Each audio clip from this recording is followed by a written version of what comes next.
Орзу-26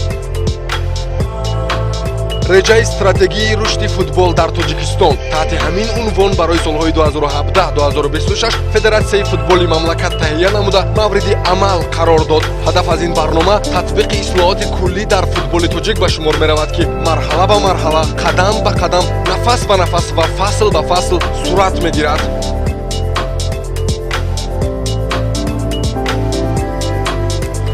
сар аз мавсими соли 2014 Лигаи миллии футболи Тоҷикистон ба фаъолият шурӯъ намуд.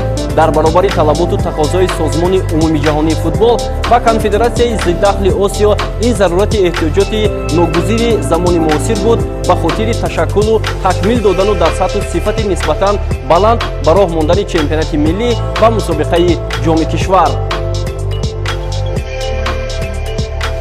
баъди ба Лигаи миллии футбол табдили ном кардани мусобиқоти зубдаи мамлакат, ҷадвали бозиҳо ва раванди литсензикунонии бошгоҳҳо мураттабу муназзам гардида, бренди лига қобили шинохта шуд.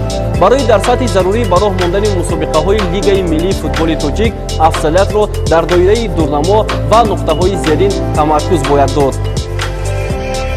ҷорӣ намудани литсензиякунонии бошгоҳӣ, риояи хатмии омили варзишӣ,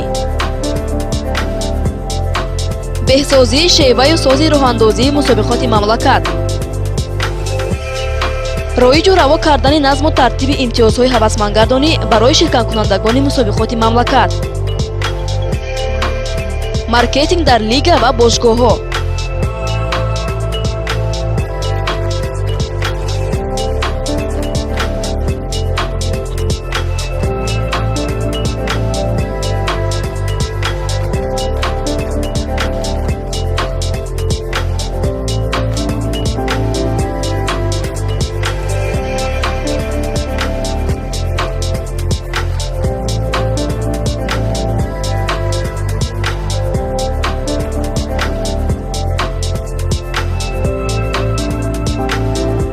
Орзу-26 ҳидоятномаи фатҳу кушоишҳо дар футболи тоҷик.